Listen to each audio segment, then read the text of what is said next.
ನಮಸ್ಕಾರ ಕರ್ನಾಟಕ. ಮತ್ತಿನ್ನೊಂದು ವಿಡಿಯೋ ಒಂದಿಗೆ ಜರ್ಮನಿ ಮಿಲಿಯನೇರ್ಸ್ ಹೆಂಗಿರುತ್ತೆ ಲೈಫು.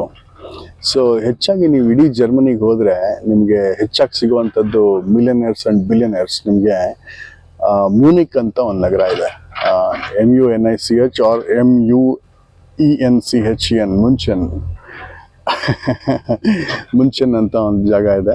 ಇಲ್ಲ ಅಂತಂದರೆ ನಿಮಗೆ ಫ್ರಾಂಕ್ಫರ್ಟ್ ಪಕ್ಕ ವೀಸ್ಬಾಡನ್ ಅಂತ ಇದೆ. ಈ ಎರಡು ಸಿಟಿನಲ್ಲಿ ನಿಮಗೆ ಹೆಚ್ಚಾಗಿ ಜನ ಸಿಗ್ತಾರೆ. ಸ್ಟಾನ್ಬರ್ಗ್ ನಂದು ಹೋಗಿದ್ದ ಮೊದಲನೇ ಒಂದು ಜಾಗ ಅದು. ಎಲ್ಲ ಮಿಲಿಯನೇರ್ಸು, ದೊಡ್ಡ ಜನ, ದೊಡ್ಡ ಮನೆ, ಒಂದು ಲೈಫ್ ಸ್ಟೈಲೇ ಬೇರೆ, ಮೀಡಿಯಾದಲ್ಲಿ ಸಿಗೋದಿಲ್ಲ ಅದು. ಸೊ ತುಂಬ ಚೆನ್ನಾಗಿರುತ್ತೆ. ಬಟ್ ಆದರೆ ಆ ಎಲ್ಲ ಮನೆಗಳಲ್ಲೂ ಅವರೇ ಕೆಲಸ ಮಾಡ್ಕೋತಾರೆ. ಅವರಿಗೆ ಕಷ್ಟ ಏನು ಅಂತ ಗೊತ್ತಿರುತ್ತೆ. ಅದ್ರ ಜೊತೆಗೆ ದೇ ಆಲ್ಸೋ ಹ್ಯಾವ್ ಸೀಕ್ರೆಟ್ ಬಟ್ಲರ್ಸ್. ಯಾವುದೋ ಒಂದು ಟೈಮಲ್ಲಿ ವಿಸಿಟ್ ಮಾಡ್ತಾರೆ, ಎಲ್ಲದನ್ನು ನೋಡ್ತಾರೆ. ಪಾರ್ಟೀಸು ಅಷ್ಟೇ, ಗೆಸ್ಟ್ ಇನ್ವೈಟೀಸನ್ನು ಬೇರೆ ಥರ ಇರ್ತಾರೆ. ಅಮೇಝಿಂಗ್. ಬಟ್ ಹೆಚ್ಚಾಗಿ ನಿಮಗೆ ಸಿಕ್ಕುವಂಥದ್ದು ವೀಸ್ಬಾಡನಲ್ಲಿ ಹೆಚ್ಚಾಗಿದ್ದಾರೆ ಜನ. ಆಮೇಲೆ ನಿಮಗೆ ಅಲ್ಲಿ ಬಿಟ್ಟರೆ, ಜರ್ಮನಿಯಲ್ಲಿ ಬಿಟ್ಟರೆ ನಿಮಗೆ ಇನ್ನೊಂದು ಸ್ವಲ್ಪ ಡೌನ್ ಸೌತ್ ಇಟಾಲಿ, ಮಾರ್ಕೋಪೋಲೋ, ಅಲ್ಲಿ ನಿಮಗೆ ಅತ್ಯಂತ ರಿಚ್ ಜನ ಅಲ್ಲೇ ಸಿಕ್ಕೋದು. ಯಾಕೆಂದರೆ ಅದು ನಿಮಗೆ ಟ್ಯಾಕ್ಸ್ ಫ್ರೀ ಝೋನ್. ಇಟಲಿನಲ್ಲಿ ಅಥವಾ ಇಡೀ ಯುರೋಪ್ನಲ್ಲಿ ಟ್ಯಾಕ್ಸ್ ಫ್ರೀ ಹೆವೆನ್. ಎಲ್ಲ ಮಿಲಿಯನೇರ್ಸ್ನ ಅಲ್ಲಿ ಕಲೆ ಹಾಕ್ಕೊಂಡಿದ್ದಾರೆ. ಆಮೇಲೆ ಅಲ್ಲಿ ನಿಮಗೆ ಹೆಚ್ಚಾಗಿ ಶಿಪ್ ಮಾರಾಟ ಆಗುತ್ತೆ, ಅಂದರೆ ಈ ಒಂದು ಯಾಚ್ ಅಂತ ಕರಿತೀವಲ್ಲ, ಅದು ಹೆಚ್ಚಾಗಿ ಮಾರಾಟ ಆಗುತ್ತೆ. ಆಮೇಲೆ ಬೇರೆ ಥರದ್ದೆಲ್ಲ ಏನೋ ರಿಚ್ಗೆ ಏನು ಬೇಕು ಎಲ್ಲ ಸಿಗುತ್ತೆ ಅಲ್ಲಿ. ಒಂದು ಹೋಟೆಲ್ ಒಂದು ನೈಟಿಗೆ ಆಲ್ಮೋಸ್ಟ್ ನಾವೊಂದು 30,000 ರೂಪಾಯಿ ಕೊಡಬೇಕಾಗತ್ತೆ ಒಂದು ದಿನಕ್ಕೆ, ಒಂದೇ ಒಂದು ನೈಟಿಗೆ. ಸೊ ಆ ಥರ ಒಂದು ಸಿಟಿ ಅದು. ಅದ್ರ ಪಕ್ಕ ಸಿಂಕ್ವೆಂಟೆರಾ ಅಂತಿದೆ, ಗೆನೋವಾ ಅಂತಿದೆ, ಭಾಳಷ್ಟು ಒಳ್ಳೊಳ್ಳೆ ಸಿಟಿ ಇದೆ. So it's southern part of Italy. ಅದು ಒಳ್ಳೆ ಒಂದು ಜಾಗ. ಸೊ ಬಟ್ ಅಲ್ಲಿ ನಾವು ಮನೆ ತಗೋಬೇಕು ಅಂತಂದರೆ ಒಂದು ಸಣ್ಣ 1 ಬೆಡ್ರೂಮ್ ಅಪಾರ್ಟ್ಮೆಂಟಿಗೆ ನಿಮಗೊಂದು 1 to 2 ಮಿಲಿಯನ್ ಯೂರೋಸ್ ಆಗುತ್ತೆ. ಅಂದರೆ ಅಪ್ರಾಕ್ಸಿಮೇಟ್ಲಿ ಒಂದು 14-15 ಕೋಟಿ ರೂಪಾಯಿ ಆಗುತ್ತೆ. ಅಪ್ರಾಕ್ಸಿಮೇಟಾಗಿ ಹೇಳ್ತಾ ಇದ್ದೀನಿ. 1 ಬೆಡ್ರೂಮ್ ಮನೆ, ಅದು ಟ್ಯಾಕ್ಸ್ ಹೆವೆನ್ ಅಂತ ತಗೊಳ್ಳೋದಕ್ಕೆ ಮಾತ್ರ ಮಾಡಿರ್ತಾರೆ. ದೊಡ್ಡವ್ರು ಬರ್ತಾರೆ, ಎಂಜಾಯ್ ಮಾಡ್ತಾರೆ, ಯಾಚಲ್ಲಿ ಹತ್ಕೋತಾರೆ, ಹೋಗ್ತಾರೆ. Including middle eastern people, they flock up. ಆಮೇಲೆ ಎಷ್ಟೋ ಜನ ಈ ಒಂದು ಒಳ್ಳೆ ಎಂಟರ್ಟೈನ್ಮೆಂಟ್ ಬಿಸ್ನೆಸ್ ಏನಿದೆ ಅದೆಲ್ಲ ಅಲ್ಲಿ ಜೋರಾಗಿ ನಡೆಯುತ್ತೆ ಯುರೋಪ್ನಲ್ಲಿ. ಅಲ್ಲಿ ಫ್ರಾನ್ಸ್ ಕೂಡ ಪಕ್ಕದಲ್ಲೇ ಇದೆ.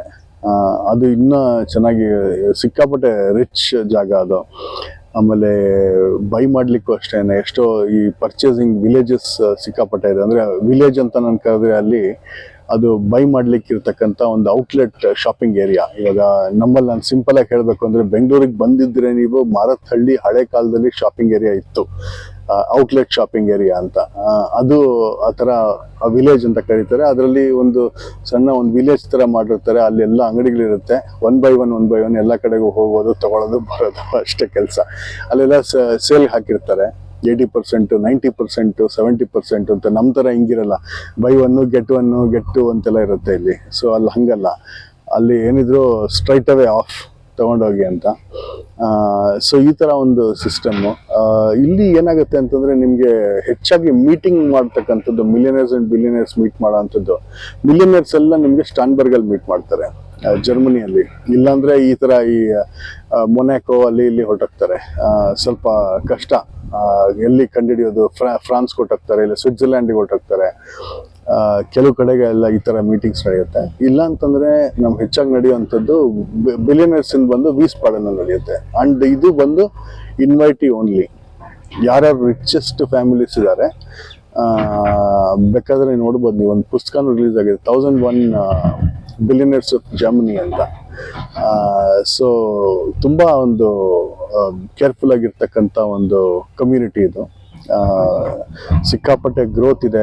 ಆಮೇಲೆ ಅವ್ರು ಏನು ಮಾಡ್ತಾರೆ ಅಂದರೆ, ಮಿಲಿಯನೇರ್ಸ್ನ ಇವ್ರನ್ನ ಮಾನಿಟರ್ ಮಾಡ್ತಿರ್ತಾರೆ, ಮೀಟ್ ಮಾಡ್ತಾರೆ. ಇವರಿಗೆ ತುಂಬ ಜನ ಫ್ಯಾಮಿಲಿ ಆಫೀಸ್ ಅಂತ ಕರೀತಾರೆ. ಫ್ಯಾಮಿಲಿ ಆಫೀಸ್ ಅಂದರೆ ಮನೆ, ಅವ್ರ ಫಂಡ್ ಮ್ಯಾನೇಜ್ಮೆಂಟು, ಬೇರೆ ಇನ್ನೇನೇ ಆ್ಯಕ್ಟಿವಿಟೀಸ್ ಇದ್ದರೂ ಎಲ್ಲ ಅವ್ರು ಮ್ಯಾನೇಜ್ಮೆಂಟ್ ಮಾಡ್ಕೋತಾರೆ. ಆ ಫ್ಯಾಮಿಲಿ ಆಫೀಸು ಅವಾಗವಾಗ ಯಾಮಾರಿದ್ರೆ ಮನಿ ಲಾಂಡ್ರಿಂಗು ಮಾಡಿಬಿಡ್ತಾರೆ, ಗೊತ್ತಾಗ್ದಿರಂಗೆ ಮನಿ ಲಾಂಡ್ರಿಂಗ್ ಮಾಡ್ತಾರೆ. ಆಮೇಲೆ ಫ್ಯಾಮಿಲಿ ಆಫೀಸು ತುಂಬ ಕ್ಲೋಸ್ ಕನೆಕ್ಷನ್ನು ಲೀಸ್ಟನ್ಸ್ಟೈನ್ ಮತ್ತು ಸ್ವಿಟ್ಜರ್ಲ್ಯಾಂಡ್ನಲ್ಲಿ ಇಟ್ಕೊಂಡಿರ್ತಾರೆ. ಬ್ಯಾಂಕ್ಗಳು ಆ ಒಂದು ವಹಿವಾಟುಗಳು ಯಾವ ಥರ ಏನು ದುಡ್ಡು ಎಲ್ಲಿಂದ ತೆಗಿಬೇಕು ಎಲ್ಲಿ ಕಳಿಸ್ಬೇಕು ಇದೆಲ್ಲ ಇರುತ್ತೆ ಟೋಟಲ್ ಆಗಿ. ಅದನ್ನು ನಾನು ಇದು ಯಾರು ಹೇಳಲ್ಲ, ಇಂಥ ಒಂದು ವಿಡಿಯೋ ನಿಮ್ಗೆ ಖಂಡಿತ ಸಿಗೋದಿಲ್ಲ. ನಾನು ಕೊಡ್ತಾ ಇದ್ದೀನಿ ಈ ವಿಚಾರನ, ಯಾಕಂದರೆ ನಾನು ಇದನ್ನೆಲ್ಲ ನೋಡಿಬಿಟ್ಟು ಪರ್ಸ್ನಲ್ ಆಗಿ ಅರ್ಥ ಮಾಡಿಕೊಂಡು ಇದ್ದು ಬಂದಿದ್ದೀನಿ. ಆದರೆ ನಾನು ಈ ಥರ ಮಾಡಿಲ್ಲ. ಸ್ವಿಟ್ಜರ್ಲ್ಯಾಂಡಲ್ಲಿ ಎಂದೂ ನಾನು ಅಕೌಂಟ್ ಇಟ್ಟಿರಲಿಲ್ಲ, ಇಟ್ಕೊಳ್ಳೋದು ಇಲ್ಲ. ಬಟ್ ಈ ಥರ ಒಂದು ವಿಚಾರಗಳು ಹೇಳ್ತಾ ಬರ್ತಾ ಇದ್ದೀನಿ ನಿಮಗೆ. ಯಾಕಂದರೆ ಸ್ವಿಟ್ಜರ್ಲ್ಯಾಂಡಲ್ಲಿ ಇವಾಗ ನಮ್ಮಲ್ಲಿ ಬಂದರೆ ಎವ್ರಿ ಆಲ್ಟರ್ನೇಟ್ ಮನೆ ಬೆಂಗಳೂರಿನಲ್ಲಿ ಸಾಫ್ಟ್ವೇರ್ ಕಂಪ್ನಿ ಆಗಿತ್ತು. ಈಗ ಒಂದು ಸ್ವಲ್ಪ ಚೇಂಜ್ ಆಗ್ತಾ ಇದೆ. ಎಸ್, ಇದೇ ಥರನೇ ನೀವು ಇವಾಗ ಪನಾಮ ಬಹ್ರೈನಲ್ಲಿ ಹೋದರೆ ಅಲ್ಲೂ ಇದೇ ಥರನೇ ಬ್ಯಾಂಕ್ಗಳು. ಅಲ್ಲಿ 400 ಬ್ಯಾಂಕ್ ಇದೆ. ಚಿಕ್ಕ ದೇಶದಲ್ಲಿ 400 ಬ್ಯಾಂಕ್ ಇದೆ. ಅದೇ ಥರ ಲಿechtensteinನಲ್ಲೂ ಅಷ್ಟೇ ರಾಜರೇ ಇಟ್ಕೊಂಡಿದ್ದಾರೆ. ಒಂದು LGT ಅಂತ ಹೇಳಿ ಕರೀತಾರೆ, ಲೈಚ್ಟೆನ್ಸ್ಟೈನರ್ ಬ್ಯಾಂಕ್ ಇಂಥದ್ದು ಗೆನೋಸೆನ್ಶಾಫ್ಟ್ ಏನೋ ಕರೀತಾರೆ ಅವರು, ಇಷ್ಟುದ ಹೆಸರು ಇಟ್ಕೊಂಡಿದ್ದಾರೆ.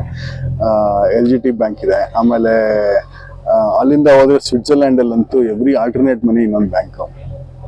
ಅಲ್ಲಿ ಕಾಂಟನಲ್ ಅಂತ ಕರೀತಾರೆ. ಅದು ಕಾಂಟನಲ್ ಅಂತಂದ್ರೆ ಜಿಲ್ಲೆ ಅಂತ. ಅಲ್ಲಿ ಟ್ಯಾಕ್ಸ್ ಪೇಯಿಂಗ್ ಅಥಾರಿಟೀಸ್ ಸಪ್ರೇಟ್ ಆಗಿರ್ತಾರೆ. ಈ ಥರ ಎಲ್ಲ ಒಂದಷ್ಟೆಲ್ಲ ಬೇಸಿಸ್ನಲ್ಲಿರುತ್ತೆ. ಸೊ ಇವ್ರಿಗೆಲ್ಲರಿಗೂ ಅನುಕೂಲ ಮಾಡಿಕೊಡೋದಕ್ಕೆ, ಓಡಾಡೋದಕ್ಕೆ ಒಂದು ಫಿನಾನ್ಷಿಯಲ್ ಟ್ಯಾಕ್ಸ್ ಹೆವೆನ್ಸ್ ಏನು ನೋಡ್ತಾರೆ ಅದು ನಡೀತಾ ಇರುತ್ತೆ. ಆಮೇಲೆ ಫೈನಾನ್ಷಿಯಲ್ ಟ್ಯಾಕ್ಸ್ ಹೆವೆನ್ಸಲ್ಲೂ ಅಷ್ಟೇನೆ. ಸ್ವಿಟ್ಜರ್ಲ್ಯಾಂಡಲ್ಲಿ ಏನೋ ಬಿಸ್ನೆಸ್ ಇಟ್ಕೊಂಡಿದ್ರೆ ನಾವು ಪ್ರಾಫಿಟ್ ಮಾಡಿದ್ರೆ ಅವ್ರಿಗೆ ಆ ಒಂದು ಜಿಲ್ಲೆಗೆ ಹೋಗಿ ಹೇಳ್ಬೋದು, ನಾನು ಕಟ್ಟೋದು 2% ಟ್ಯಾಕ್ಸು, ನೀನು ಬೇರೆ ಏನು ಕೊಡೋಕ್ಕಾಗೋದಿಲ್ಲ ಅಂತ.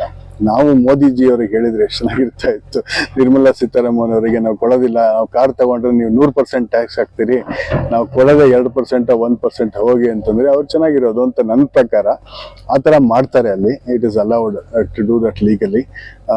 ಆಮೇಲೆ ಅವರು ಅಷ್ಟೇ ಗೌರ್ಮೆಂಟ್ ಅಥಾರಿಟೀಸ್ನು ಅಕ್ಸೆಪ್ಟ್ ಮಾಡ್ತಾರೆ, ಅದನ್ನು ಸಪೋರ್ಟ್ ಮಾಡ್ತಾರೆ ಕೂಡ. ಮತ್ತೆ ಈ ಒಂದು ಏನು ಟ್ಯಾಕ್ಸ್ ರಿಬೇಟ್ ನೀವು ಇಟ್ಕೊಂಡಿದ್ದೀರಿ ಬಿಸ್ನೆಸ್ಸಿಗೆ ಯೂಸ್ ಮಾಡಿ, ಗ್ರೋ ಮಾಡಿ, ಇದನ್ನು ಮತ್ತೆ ರೊಟೇಷನ್ಗೆ ಕಳಿಸಿ, ಇಲ್ಲ ಸೊಸೈಟಿ ಡೆವಲಪ್ಮೆಂಟಿಗೆ ಕೊಡಿ.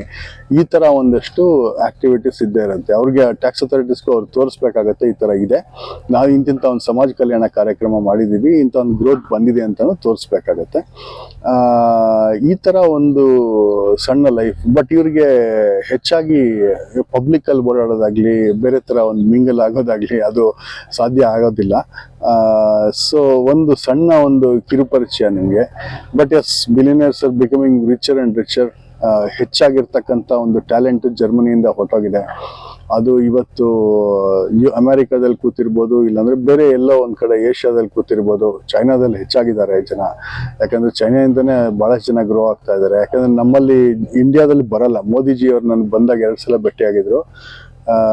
ಭೇಟಿಯಾಗಿದ್ದಾಗ ಕೇಳಿದ್ರು ಏನಾಗುತ್ತೆ, ಯಾತಕ್ಕೆ ಬಂದಿಲ್ಲ, ಇವ್ರು ಯಾತಕ್ಕೆ ಬರ್ತಾ ಇಲ್ಲ ಅಂತ. ನಮ್ಮಲ್ಲಿ ಇರ್ತಕ್ಕಂಥ ಒಂದು ಪ್ರಾಬ್ಲಮ್ ಏನಂದರೆ ನಾವು ಸ್ಕಿಲ್ಸ್ ಇಲ್ಲ ನಮ್ಮ ಹತ್ರ, ಹ್ಯಾಂಡ್ಸ್ ಆನ್ ಎಕ್ಸ್ಪರ್ಟೀಸ್ ಇಲ್ಲ ನಮಗೆ ತೋರಿಸ್ಲಿಕ್ಕೆ ಮಾಡೋದಕ್ಕೆ.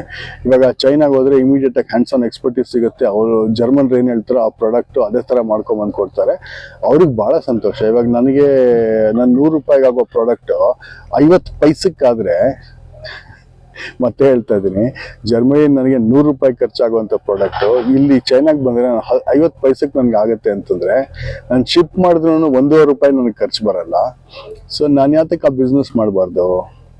ಅದೇ 200 ರೂಪಾಯಿ ನಾನು ಜರ್ಮನಿಲಿ ಅರ್ನ್ ಮಾಡ್ತೀನಿ, 100 ರೂಪಾಯಿ ನಾನು ಖರ್ಚು ಮಾಡ್ತೀನಿ, 200 ರೂಪಾಯಿಗೆ ಮಾರ್ತೀನಿ ಅಂತ ಇದ್ದಂಥ ಪ್ರಾಡಕ್ಟು ಈಗ ನಾನು 1.5 ರೂಪಾಯಿಗೆ ನನಗೆ ಬಂದ್ಬಿಡ್ತು ಅಂತಂದರೆ, ನನಗೆ ತೊಗೊಂಡಾಗ 200 ರೂಪಾಯಿಗೆ ನಾನು ಅದನ್ನೇ ಮಾರ್ತೀನಿ. ಮತ್ತೆ ಅಲ್ಲಿ ಅಸೆಂಬಲ್ ಮಾಡ್ಕೋತೀನಿ ಜರ್ಮನಿಲಿ. ಜಸ್ಟ್ ಅಸೆಂಬಲ್ ಮಾಡಿಬಿಟ್ಟು ಮೇಡ್ ಇನ್ ಜರ್ಮನಿ ಅಂತ ಸ್ಟಿಕ್ಕರ್ ಹಾಕಿ ಮಾರಿಬಿಟ್ರೆ ನನ್ನ ಕೆಲಸ ಈಸಿ ಆಯ್ತಲ್ಲ ಅಂತ. ಇಂಥ ಬಿಲಿಯನರ್ಸ್ ತುಂಬ ಹುಟ್ಕೊಂಡಿದ್ದಾರೆ. ಆಮೇಲೆ ಕೊರೋನಾ ಟೈಮಲ್ಲಿ ಬಂದಂಥ ಬಿಲಿಯನರ್ಸ್ ತುಂಬ ಇದ್ದಾರೆ. ಮಾಸ್ಕು ಅದು ಇದು ಮಾರ್ಬಿಟ್ಟು ಬಿಲಿಯನರ್ಸ್ ಆದವ್ರು ತುಂಬ ಜನ ಇದ್ದಾರೆ. ಸೊ ಹೀಗೆ ಜಸ್ಟ್ ಒಂದು ಸಣ್ಣ ಒಂದು ಎಕ್ಸಾಂಪಲ್, ಒಂದು ಡೀಟೇಲ್ಸ್ ನಾನು ಶೇರ್ ಮಾಡಿದ್ದೀನಿ ಇವತ್ತು. ಇದರಲ್ಲಿ ಸಸ್ಟೆನೆನ್ಸು, ಪಿತ್ರಾರ್ಜಿತ, ಅದು ಇದು ಅದು ಗೊತ್ತಿಲ್ಲ, ಎಲ್ಲ ಪ್ಯೂರ್ ಲಕ್ಕು. ಕೆಲವೊಮ್ಮೆ ಮೇಲೆ ಹೋಗ್ತಾರೆ, ಕೆಳಗೆ ಬರ್ತಾರೆ. It's a roller coaster ride.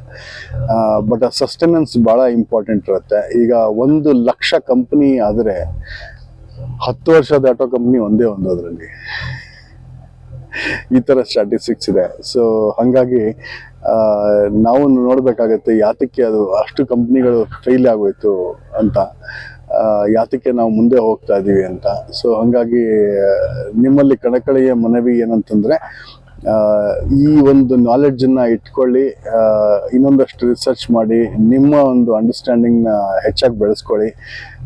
ಸುಮ್ಮನೆ ಹೋಗಿ ಎಲ್ಲೋ ಒಂದು ಕಡೆಗೆ ನನಗೆ ಆಪರ್ಚುನಿಟಿ ಇದೆ ಅಂತ ಜಂಪ್ ಹೊಡಿಬೇಡಿ. ಅಥವಾ ಯಾರ ಹತ್ರ ನಾವು ಏನು ಮಾತಾಡ್ತಾ ಇದ್ದೀವಿ ಅನ್ನೋದನ್ನು ತಿಳ್ಕೊಳ್ಳಿ. ಅವರ ಮೆಂಟಾಲಿಟಿ, ಮೈಂಡ್ ಸೆಟ್ ಎಲ್ಲ ತಿಳ್ಕೊಂಡು ಆಮೇಲೆ ನಾವು ಮುಂದೆ ಹೋಗುವಂಥದ್ದು easy. So thought of sharing with you. ಮತ್ತಿನ್ನೊಂದು ವಿಡಿಯೋ ಸಿಗ್ತೀನಿ. ನಮಸ್ಕಾರ. Thank you.